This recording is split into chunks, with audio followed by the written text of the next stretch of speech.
Hello and welcome back to Redstone Zero to Hero. Here in episode 2 we are going to talk about logic gates. So let's jump right in. Okay, so logic in this sense is referring to logic in computer science, is the closest symbolism we have, where Redstone has an on and off state. So logic gates are primarily a if-then statement determining an input and output. So similar to computer logic, we've got two states. It's a binary system. You've got 1 and 0. 1, or yes, is power on. 0, or not, is power off. So knowing that, we can take a look at some of these simple gates to manipulate how an input is turned into an output. So let's take a look. So the first thing we have is just a simple I/O gate. It has an input, it has an output, nothing happens in between. Nothing changes. You flip it on, it turns on. Turn it off, it turns off. It's just a simple I/O gate.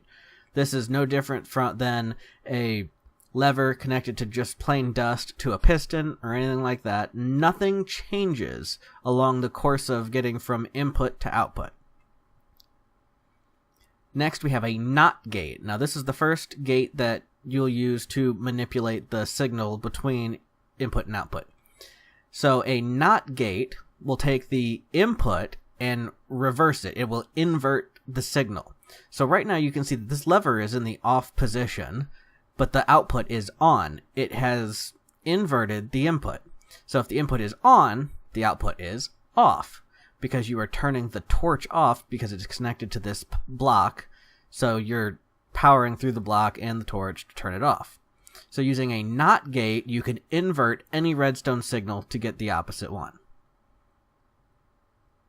Next, we have an AND gate. So let's say you have two inputs and you want them both to be on in order to get your output on. So if you watch, I can flip one lever, the output does not change at all. But if I flip both levers, the output is on. It is now putting out a signal to that block.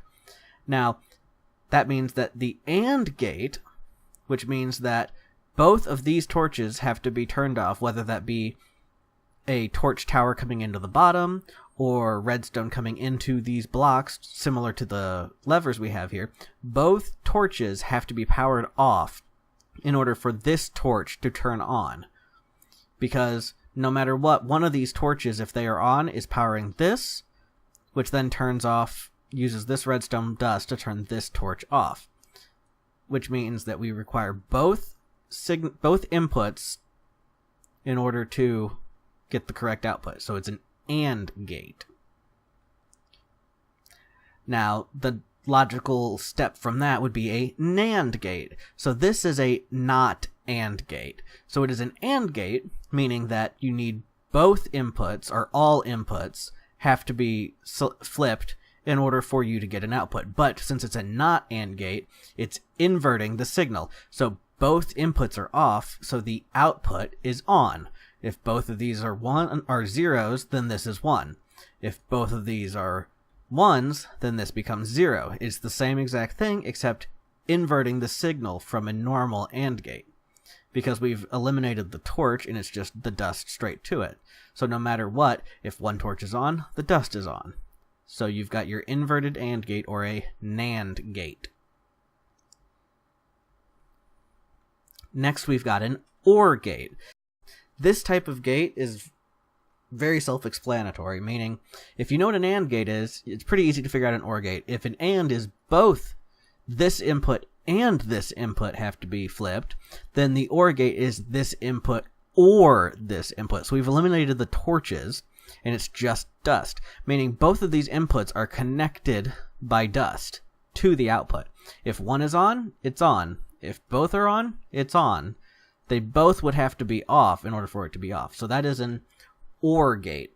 Now I want to talk about a couple different kinds of OR gates. So you have what's called an implicit OR gate, which this is just a reconfiguration of what's right there. This is the exact same thing. Instead of the dust being across the top, which is a little bit more compact, this has it on the ground. It just means that you're directly running from one to the other. So this input actually takes this dust and runs back to this input. Everything is connected. There's nothing blocking it from flowing back to one of the other inputs. Which is why you've got what's called a safer implicit OR gate. So you employ these repeaters here to direct the flow, meaning that this will flow to this and cannot flow back. So in some circuits where you've got other things going on in this area and you want to protect it from being accidentally powered by an OR gate, you can use things like repeaters to make the gate safer. So this is another OR gate. Any single one of these inputs, flip it. So this is 3 inputs all in one area. Just all you have to do is connect each input directly to it. And using these repeaters, you make it safer. And this is an isolated OR gate, where there's only one line coming into the output. The output is isolated from the inputs. Both inputs run into the exact same block, as opposed to each having their own output, or their own rail, more or less. You know, this lever has this repeater that goes into the output line, and this has its own repeater into the output line.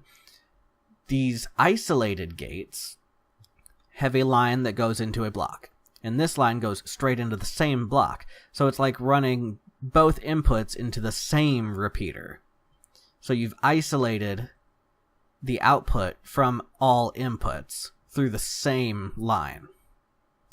So it's just a couple of different variations on an OR gate. It just goes to show you that these gates are extremely simple, and there's a million different ways to make each one.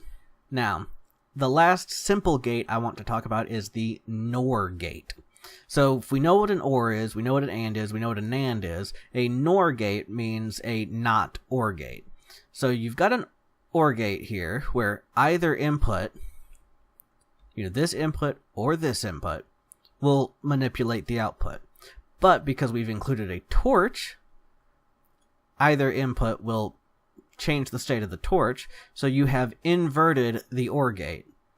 Just like the AND, NAND, OR follows the exact same scheme, and it's very simple to understand once you get the basic ones.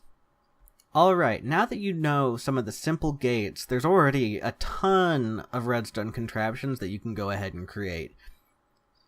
And further on in the series, we will continue to look at more advanced gates, and we'll look at all the different variations on inputs and outputs you can have. I just use the lamps because they're a very simple way of showing the state change in the output.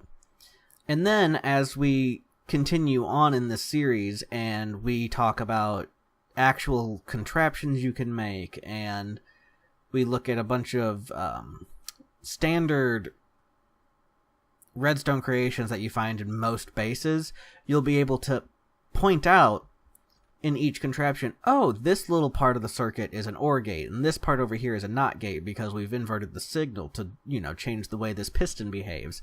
And you'll be able to point these things out, and you'll know exactly how each component functions and what they do together, and it makes understanding a redstone build, tearing it apart, and creating your own redstone builds that much easier. So that's all I've got time for today. Thank you very much for watching, and I'll see you in the next episode.